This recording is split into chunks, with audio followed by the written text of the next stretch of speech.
为什么2026年的前3个月会被某些人称作最危险的3个月？泰国有一位神秘的预言家，名叫 Play， 中文音译为普莱。他最近的预言引起了全球关注。这位 Play 师傅可不是泛泛之辈，他曾因为精准预测了2025年发生在缅甸一带的强烈地震而声名大噪。那场地震规模高达 7.7 级，震央在缅甸曼德勒附近，连泰国都感受到了剧烈摇晃，许多建筑倒塌，伤亡惨重。而 Play 在地震前就警告过会有此劫，波及泰国。事后应验，让人们对他的预知能力刮目相看。不止如此，他还预测过泰国南部和爱地区将出现300年来最严重的洪灾，结果也被他言中。据说过去几年，他的预言命中率高达80%左右。因此，当他谈及即将到来的2026年时，许多人都竖起了耳朵。在泰国， Play 师傅被尊称为一位神级的灵媒，泰语中 More 在泰语中译为通灵师。据了解，他自幼对灵异事物敏感，成年后经过修行，开始在各大媒体上分享预知能力。Play 表示，当他进入冥想或梦境状态时，会看见一些如电影片段般的未来画面，有时则是神奇在冥冥中给他指引，例如他所信奉的阎罗王。这些讯息往往隐晦难解，需要他用命理知识去诠释。但随着多次预言应验，他在泰国国内外都声名大噪，许多人开始相信他的洞见，将他的话当成重要的风险参考。这一次 Play 师傅给出的警示格外令人不寒而栗。他形容2026年是火马年。在东方传统中，马年本该象征奔放的能量，但火马年意味着烈火炙烤下的脱缰野马，局势将变得炎热、猛烈且不留情面。他甚至用了马射火之年这个说法，仿佛预告着骏马将踏入火海般的险境。历史上，每逢60年循环重临的火马年，往往多灾多难。例如，上一个火马年是1966年，当年亚洲和世界就经历了动荡，东亚爆发了文化大革命的狂潮，美洲战火烧遍越南，全球局势震荡不安。再上一次的火马年是1906年，那一年发生了举世震惊的旧金山大地震，烈火吞噬城市。据统计，1966年日本的新生儿人数还大幅下降，因为许多家庭宁可推迟生育，也不愿让孩子属于火马年。可见火马年在民间传说中是多么不受欢迎。如今60年轮回再次降临，我们即将迎来的2026年却被预言将是一场前所未见的浩劫开端。那么2026年到底会有什么可怕的事发生？ Play 师傅的预言主要指向3大灾厄，即战争、瘟疫和经济崩乱，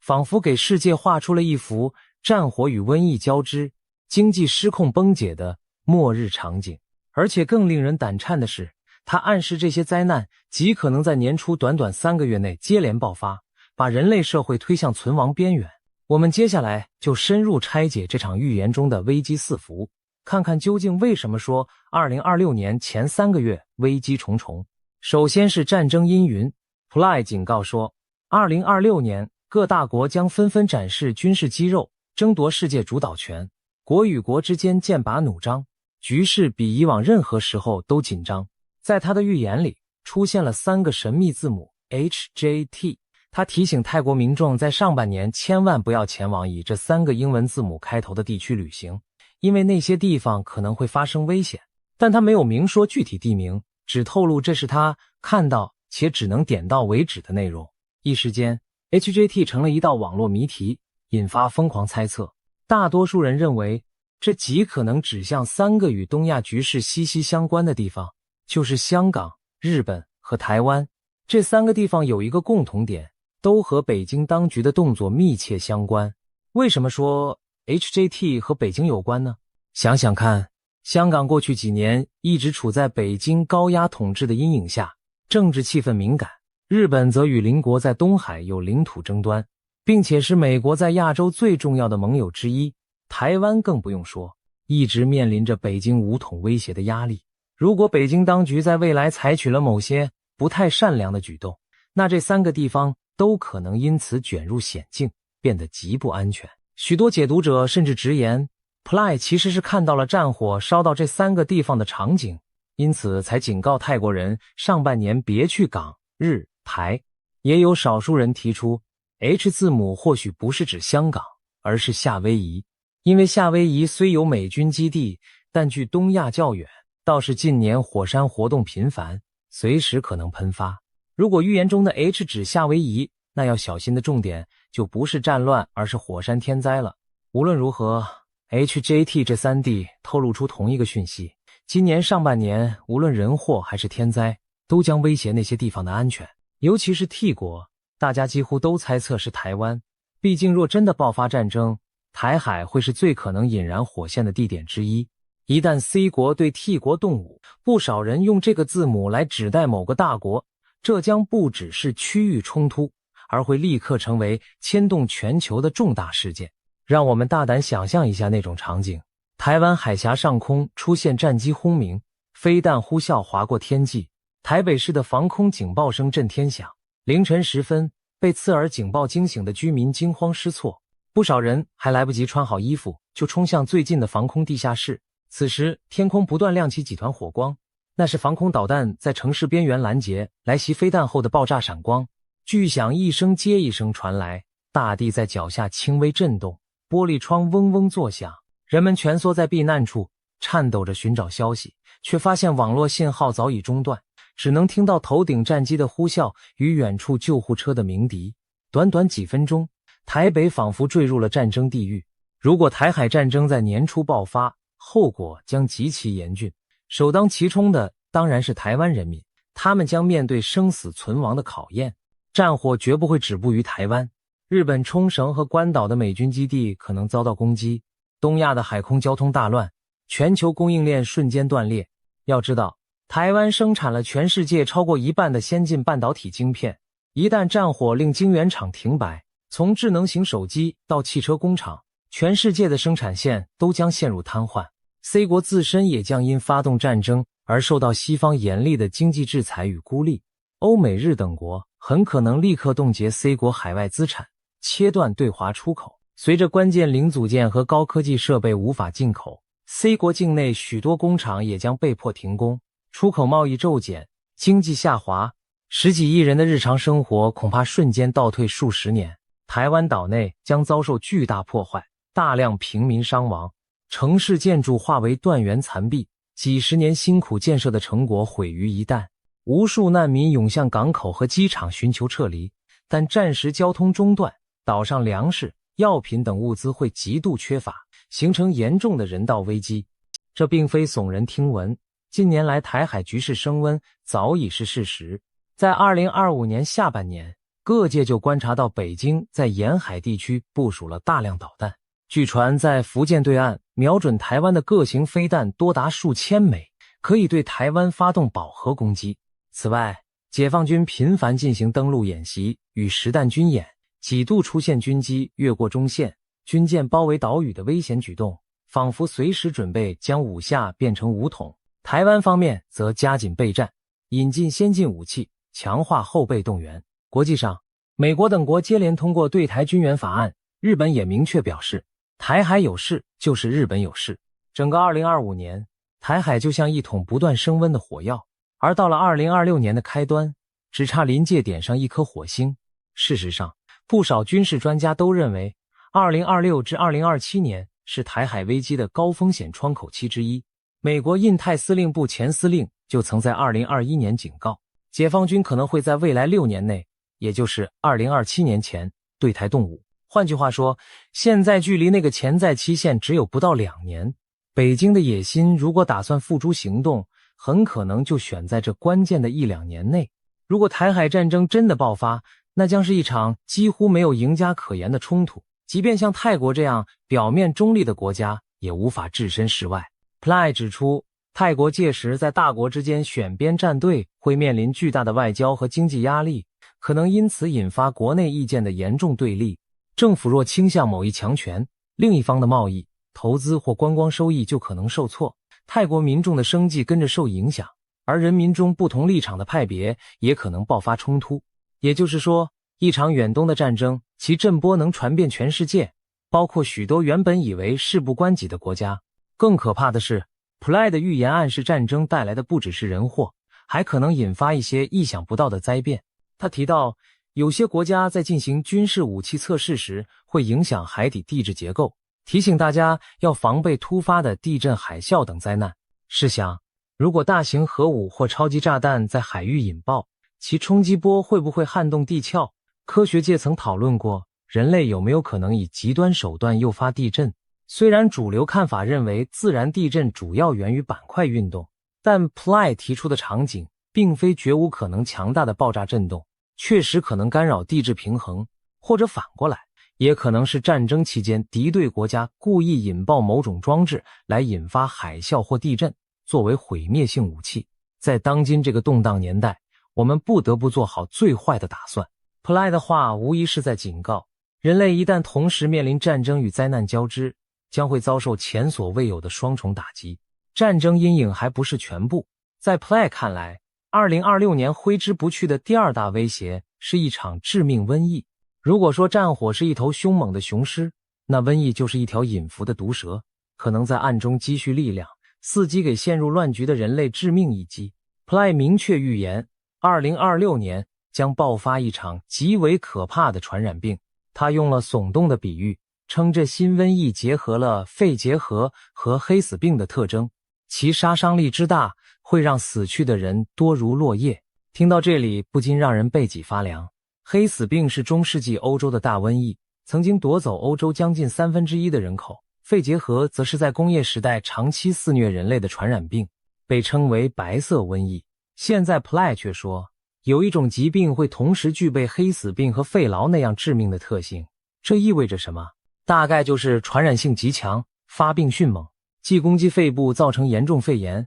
又伤害神经系统，让患者陷入昏迷癫痫，最终多数患者都挺不过去。而且更糟的是，它可能无药可医。巧合的是，就在 Ply 发出预警的同时，现实世界也出现了类似的苗头。2025年底，印度东部西孟加拉邦爆发了一种名为尼帕病毒的罕见疾病群聚感染。尼帕病毒的可怕之处在于，它正是兼具呼吸道与神经系统致命威胁的病毒感染者，往往先出现严重的呼吸道症状，肺部发炎积液，随后病毒侵入脑部，引发急性脑炎，许多患者会迅速陷入昏迷，甚至因呼吸衰竭或脑部受损而死亡。更惊人的是，尼帕病毒目前没有特效药物，致死率高达 75%， 感染10个人中可能有7、8个无法存活。印度那波小规模疫情已经让当地人心惶惶，几名照顾病人的医护人员自己也被感染病逝。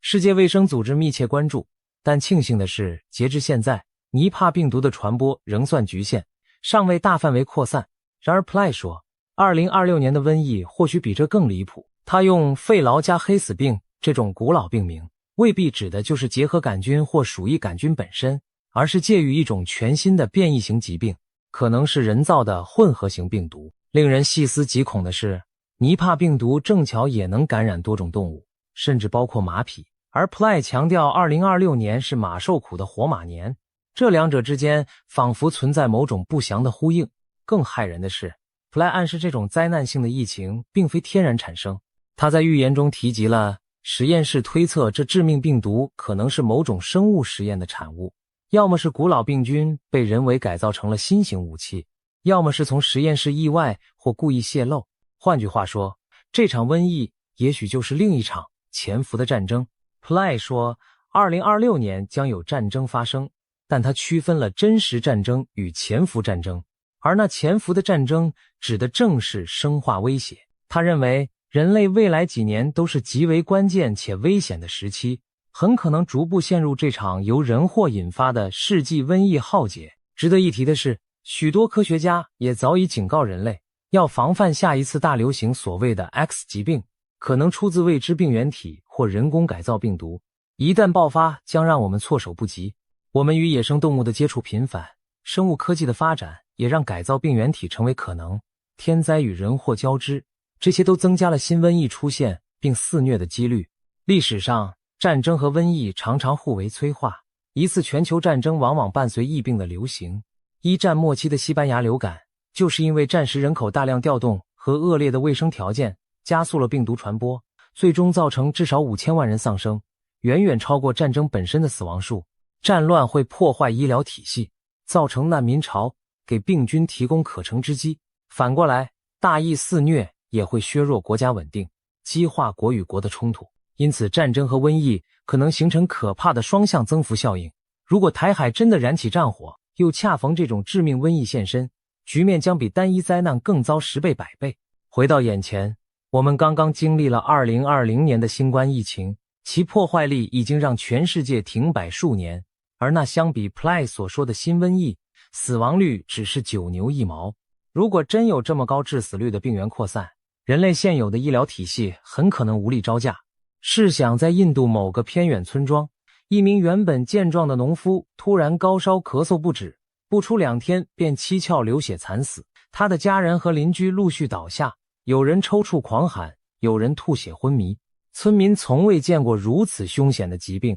只能绝望地看着亲友一个接一个失去生命。又比如在国际都会的机场大厅，一位旅客忽然晕倒在地，全身痉挛，旁人惊恐退避。若 Ply 预言的瘟疫成真，这些场景将不再只是电影情节，而会在世界不同角落真实上演。届时，城市医院会人满为患，走廊里躺满了呻吟的病人，医护人员疲惫不堪，甚至自己也感染病倒。太平间早已满溢，临时冷冻卡车不得不开到医院外充当停尸间，街道可能重现封锁，学校停课，公司关闭，整座城市陷入死寂，只剩下救护车和警车的鸣笛声，偶尔划破沉默。我们曾在2020年见过类似的一幕幕，如今可能以更加残酷的方式重演。各国科学家势必会连夜投入疫苗和药物的研发，但正如新冠初期的经验，在有效对策出现前，病毒的蔓延速度往往远胜于人类的应对速度。一波波疫情浪潮可能席卷全球，在此期间，许多人只能眼睁睁看着至亲病逝而束手无策，整个社会也将陷入极度的恐惧与悲痛之中。接下来是第3个灾难焦点，全球经济的失控崩溃。战争与瘟疫的双重打击会对经济造成毁灭性破坏。Ply 也针对经济发出了许多警讯。他直言，在2026年，所有虚拟投资都要更加小心，并特别点名泰国的股市将出现剧烈波动。其实放眼全球，各国金融市场近年来已显露出疲态。经历了疫情期间的大放水后，高通胀持续不下，央行纷纷暴力升息来应对。2023年，美国硅谷银行、瑞士信贷等金融机构相继倒闭，就是警讯。中国的房地产巨头也接连爆雷，经济增速放缓，金融体系暗流涌动，稍有风吹草动就可能引发连锁反应。在这种背景下， Ply 师傅的警告格外刺耳，他甚至忠告大众，传统上被视为稳健保值的房地产，在未来1年也不再安全。真正可靠的避险资产只有一样，那就是黄金，而且最好是实体黄金。这番话背后的含义是，只有在纸币可能变得不可靠，银行体系可能出问题的情况下，人们才需要动用黄金这种终极保值手段。 Ply 几乎在暗示2026年全球金融体系可能出现难以控制的崩乱。我们可以描绘这样一幅图景：2026年初，随着台海局势恶化，亚洲战火燃起，全球投资人恐慌情绪如瘟疫般蔓延，股市接连熔断暴跌，华尔街的交易员惊呼这是100年一遇的股灾，纷纷抛售风险资产寻找避风港。美元、人民币、日元剧烈震荡，货币市场陷入混乱，而战争令国际贸易几乎停滞，重要航道被封锁，欧美日的企业供应链断裂，不少工厂被迫停工，失业人数激增。此时如果再爆发一场全球性的疫病，许多城市不得不封城隔离，劳动力锐减，交通运输雪上加霜，经济运转更是难以为继。物资供应跟不上，粮食和生活必需品价格飞涨，每个超市都挤满囤积食品和日用品的人群，恐慌购物让货架空空如也。农业生产也因战争和气候异常而大受影响，粮食供应链中断，部分地区甚至可能出现饥荒的苗头。当饥饿开始蔓延，社会动荡将进一步加剧。或许不久后，我们会看到这样凄绝的景象：在某个曾经繁华的都市街头，绝望的群众为了1袋米或1桶食用油大打出手。夜晚的市中心一片漆黑，没有电力也没有秩序，商店橱窗被砸得粉碎，断壁残砖上喷涂着"我们饿了"的字样。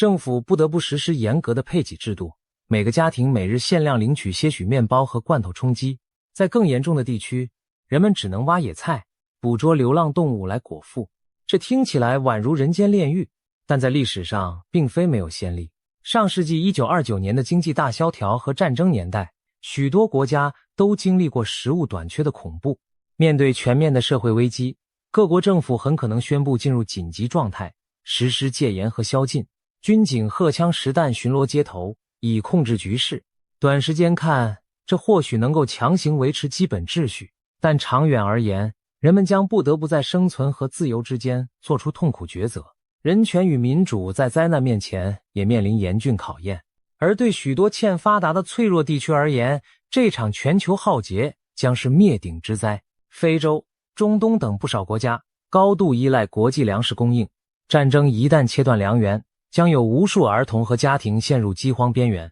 燃料价格飙升也会令这些地区的电力和交通系统雪上加霜。当富裕国家自顾不暇时，国际援助将大幅缩减甚至中断，弱势地区恐怕只能孤立无援地承受灾难的全部冲击。换言之，这次危机没有哪个角落能幸免，每个成员都难逃波及，只是有的人能撑伞，有的人只能淋雨的差别而已。回顾历史，人类曾在某些时刻逼近毁灭深渊，比如1962年的古巴飞弹危机，全球曾屏息于核战边缘，那次我们侥幸避开了核子浩劫。后来也有过几次全球性的末日焦虑时刻，1999年的千禧年危机，2012年的世界末日传言等都引发过恐慌，所幸最终平安无事。但今天我们面临的风险要复杂得多，不再仅仅是两个超级大国的核武对峙，而是夹杂着瘟疫、气候、经济在内的全方位挑战。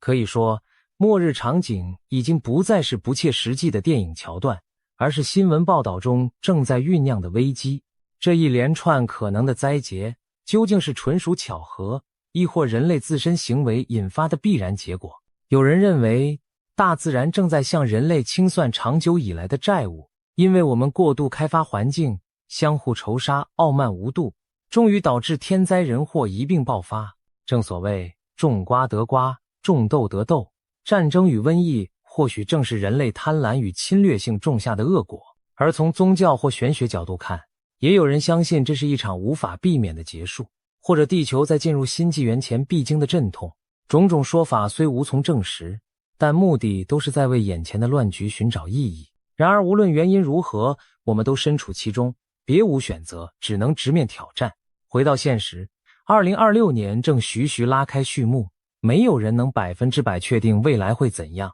预言终究是预言，并非铁律。我们当然不希望看到 Ply 所描述的末日景象成真，但也不能对世界潜伏的危机掉以轻心。就像台风来临前该做好防风准备一样，宁可信其有，也好过毫无戒备的任灾难袭击。或许 Ply 的预警正好给了我们一个契机，去反思我们的脆弱以及如何提升应对风险的能力。我们能做的包括密切关注国际动向，提前准备紧急预案，储备必要的物资，保护好家人的平安等等。即使最终灾难没有发生，这些准备也能让我们更心安的生活。反之，若风暴真的降临，我们至少不至于手足无措。值得注意的是， Ply 并非唯一对未来数年发出警告的人。在世界各地，其他预言和神秘传说似乎也指向同样动荡的时期。例如，有盲眼龙婆之称的保加利亚预言家巴巴万加据传曾说过，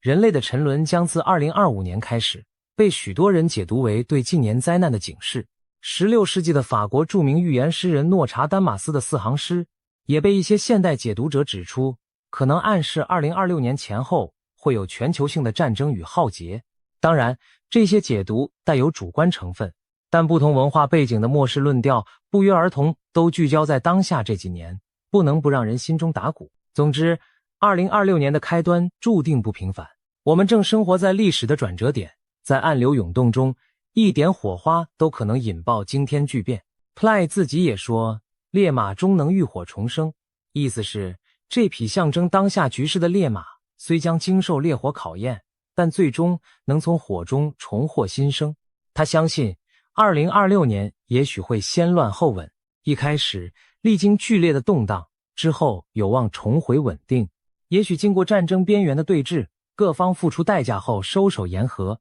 达成新的国际妥协。也许瘟疫肆虐过后，人类找到对策，全球携手控制住疫情，并反思改进公共卫生体系。也许金融经历崩盘洗礼后，迎来痛苦却必要的重整，建立起更稳健公正的经济秩序。当然，这一切只是我们的美好愿景。浴火重生的前提是必须熬过那场炙热的烈火。对我们每个普通人来说，今年开年的关键就在于我们能否平安挺过这最危险的3个月，保全自己和挚爱的生命。我们不妨怀抱谨慎与希望，一起迎接未知的2026年。未来虽然扑朔迷离，但正因如此，我们更要居安思危，做好准备。也许灾难会在我们的未雨绸缪和守望相助中被化解，或许最黑暗的预言最终只是一场虚惊。历史告诉我们，人类曾5次将绝境化为优势，最后总能走出黑暗。